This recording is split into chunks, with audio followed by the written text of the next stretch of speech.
Alright guys, we're back with another waiver wire video so I can help you find the best and most important players to add to your teams. And it was another action-filled week around the league. We got another huge prospect call-up, a pitcher breakout, a big hitter bounce back, and so many more other things to talk about. But quickly, before we get into it, if you guys are not already, please subscribe to the channel, drop this video a like, sound off in the comments any questions you guys have. And remember, channel memberships are open if you guys want to ask me questions personalized about your fantasy teams. And a quick shout out to Prize Picks for sponsoring today's video. And for anybody new here, the way this video is laid out is that the first section is the big list where I do 5 in-depth player profiles of guys that really caught my eyes this week, followed by breakout sections that can help you in any type of league you play in, like a section for shallow leagues, a closer report, a stash list for players either in the upper minors or coming back from injury sometime soon, then a big list of deep league ads, and finally, players you can drop. But the first player in the big list this week is Zach Geloff, outfielder and infielder on the Athletics. And I'm very in on Zach Geloff right now.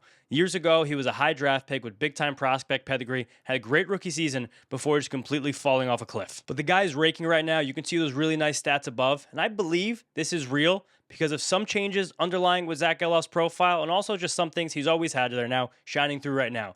Mainly the fact that the physical tools are great, big-time bat speed, hitting the ball very hard, runs very fast. I see home runs and stolen bases as a big part of Zach Geloff's future this season. But there have been a few key tweaks that he's made under the hood, also supported by a guy who's finally healthy for the first time in years. But starting out with some of these tweaks, Geloff right now is running a career-low swing rate. That's helped him control his swing decisions, stop swinging so much at pitches outside the zone. He's also not swinging as much at pitches in the zone, but he's still swinging at them and making contact with them at least near league average rate, or at least in line with his really strong 2023 season.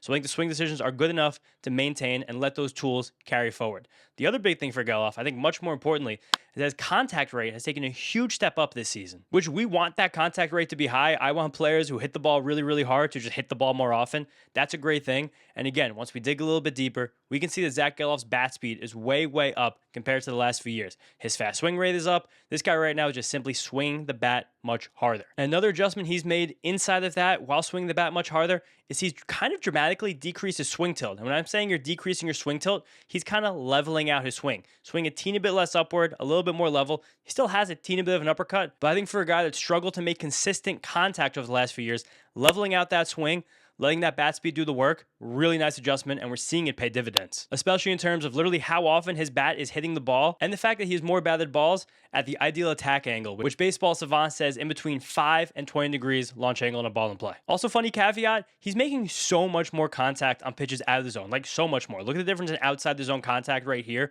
over the last few years compared to this year. It's double this year compared to last year.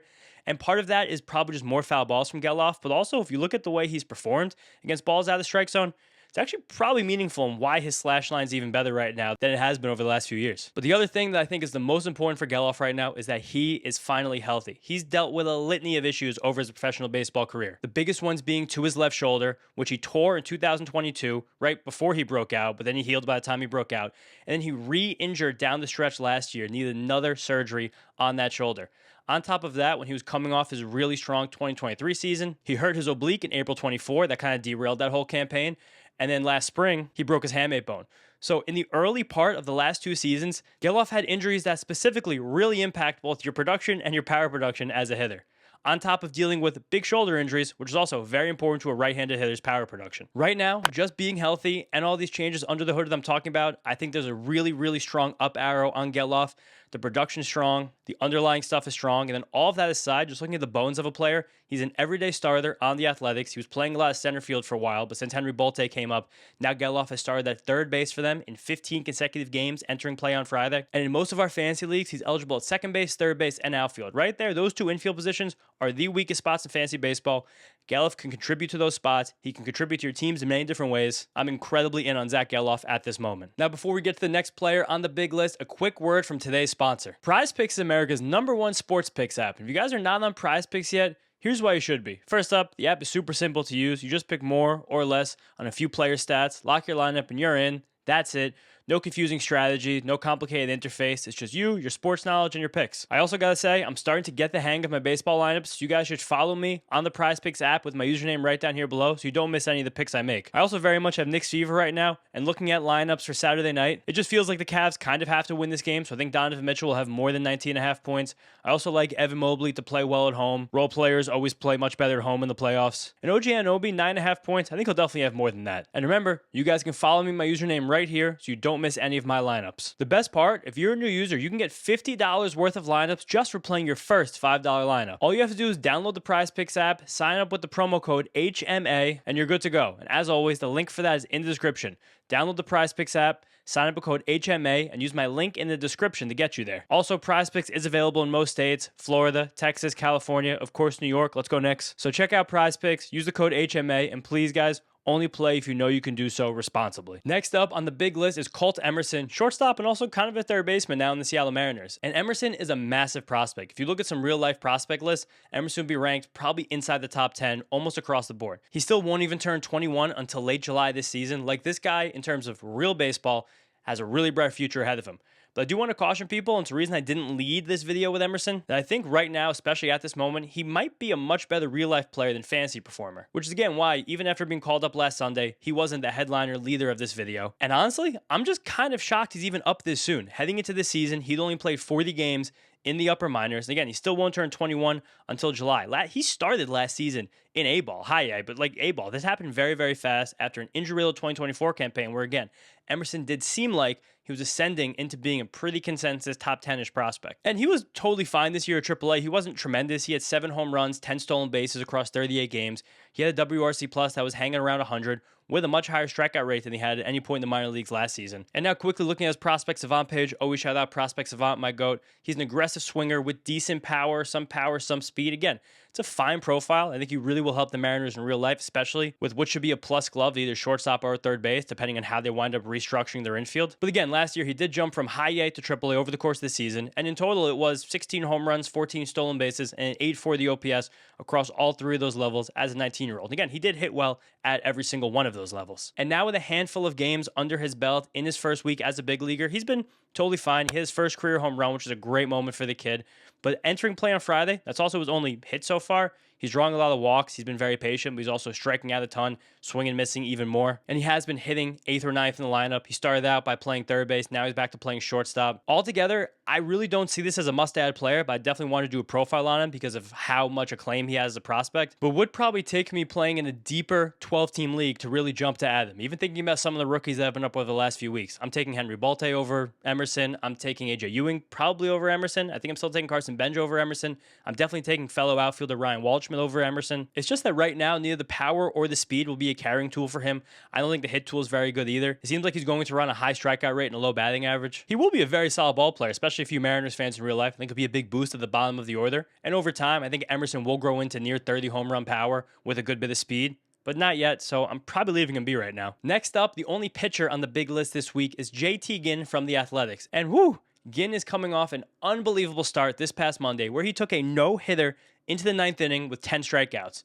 Then when the 9th inning started, gave up a single, then a walk-off home run to Zach Neto. But again, neither here nor there. Ginn had an amazing start, and he's on a big-time heater this year. You guys see the stats above. They've been very, very good so far. But then if you look specifically at Ginn's last 3 starts, he's completed 8 innings 2 different times and has a 1.23 ERA with 21 strikeouts and only 3 walks across 22 innings pitched. Again, the guy's on fire. I think there is a lot to like with Ginn, despite there not seemingly being so much that meets the eye. Especially when you see a right-handed pitcher who's kind of a soft tosser, sits between 93 and 94 miles per hour, without a really elite breaking ball. If you guys look at his Stuff Plus grades right here, it kind of says the repertoire is aggressively mid, just besides a very good sinker. But that pitch can be dominant, and alone, it basically is enough to get most right-handed hitters out. The pitch has plus drop. They always beat that thing to the ground. Very difficult to square up, and he's throwing it 55% of the time against them. So again, leaning on that pitch, it's very effective against right-handed batters. But I do really like where Ginn has positioned himself this year to get lefties out. I think it's a reason he's been so effective this season. First up, big adjustment.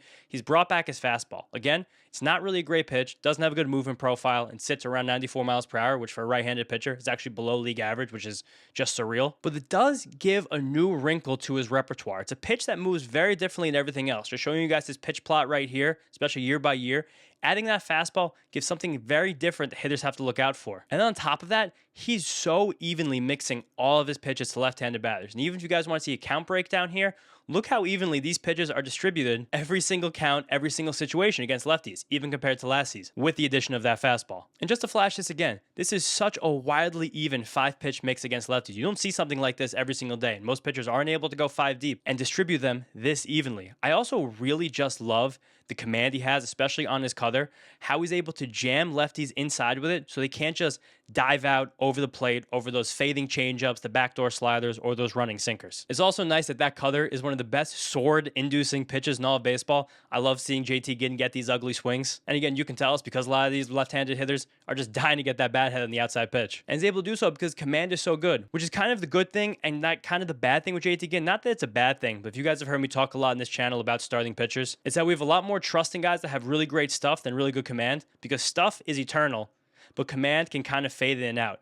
Ginn's command is on another level right now, and I do believe he can keep it up mostly. But again, he's still a pitcher I'm a little trepidatious about in 10-team leagues. I'm definitely grabbing in 12-team leagues. I'm excited to watch his start on Saturday on the road against the Padres. But Ginn is a guy, especially with the home ballpark in Sacramento, he's going to be much more useful on the road. But again, that's a great streamer to keep on your bench in 12-team leagues. Next up on the big list is Brayan Rocchio, shortstop in the Guardians. Rocchio is just playing kind of out of his mind right now. I think a lot of Guardians fans, just baseball fans in general, wrote him off over the last few years.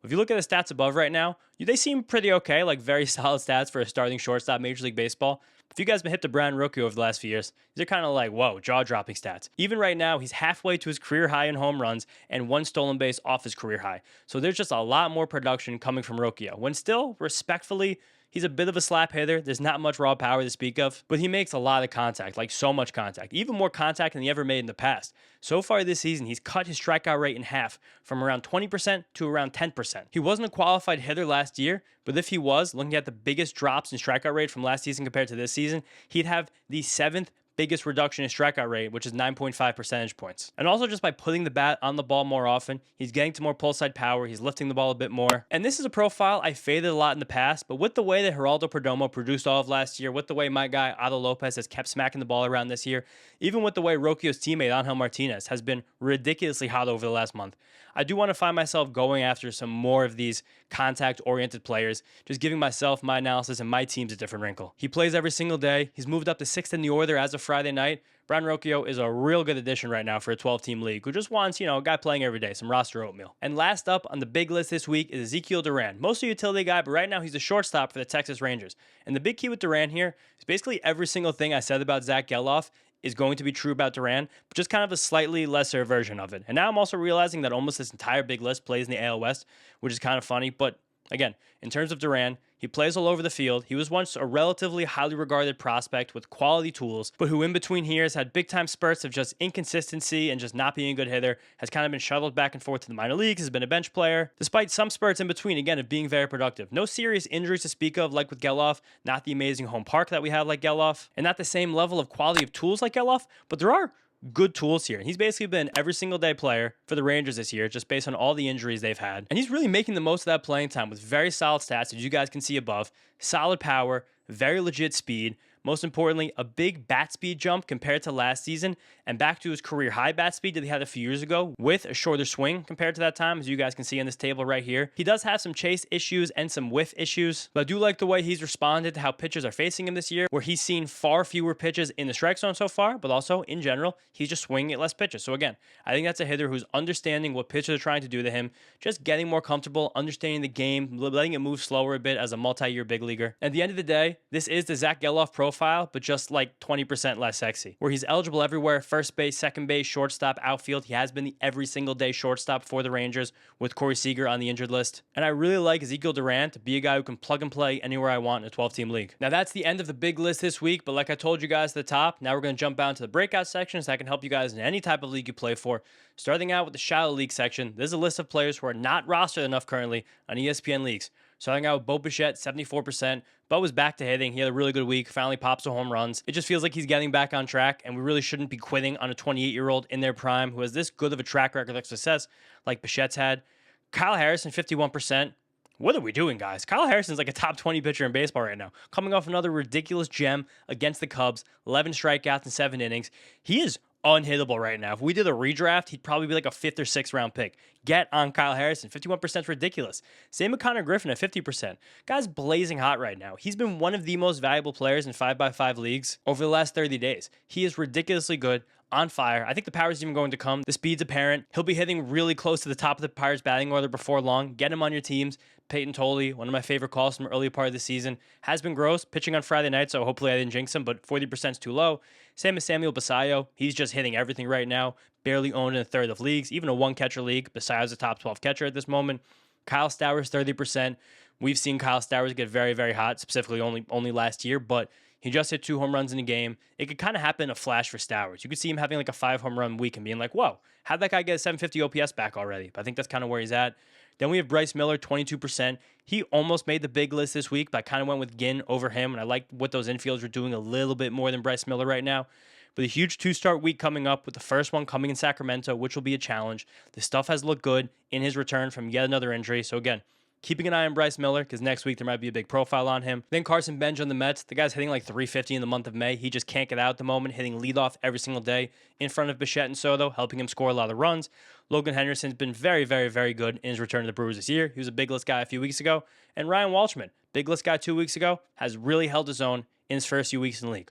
All of these guys should be rostered in every single 12-team league. Next up is the closer report. And again, in a crazy season for closers, it's nice for someone to have come back to their norm. Devin Williams has been lights out over the last basically 30 days for the Mets. He's given up 1 hit in his last 10 appearances, and it was something that basically should have been an error in a wind-aided bloop double on Thursday before he just went complete nails to hold on to a 1-run lead when there was kind of a fluky leadoff double against him.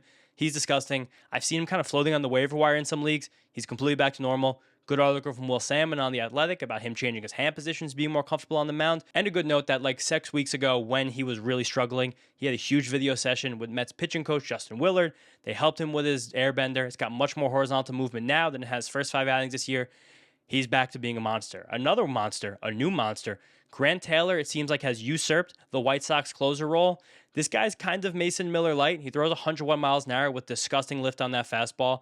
I kind of was still rooting for them to make him a starting pitcher, but seems like he's just going to be a 9th inning demon, so I like that there. Also, the Twins are kind of playing around with their closer role.